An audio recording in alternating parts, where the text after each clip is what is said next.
Mga busing, black screw ba ang hanap nyo? Yung pagka gumagawa ng mga cabinet. Ito na parami ako nang bili oh. Iba-ibang klase sa TikTok ko nabili. Oh. May dos ang size, may 1.5, may uno. Iba-ibang klase oh. Ito binuksan ko na.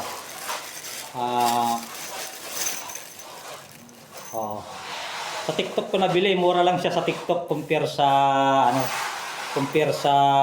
labas. So, sa labas siguro per piraso sa'yo, ibenta sa'yo ito ng piso per piraso o 0.75 centavos sa labas per piraso. Sa TikTok, isang bultuhan lang, mabili mo lang ito ng mura lang.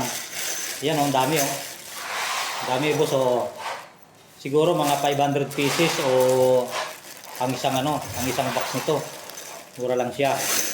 So, hindi ko na siya bubuksan lahat kasi iba-ibang iba-ibang size. Bumili ako ng 2 inches, bumili ako ng 1.5 inches, bumili ako ng 1 3/4, saka bumili rin ako ng uno ang size. O yun, may naglalaglagan na oh.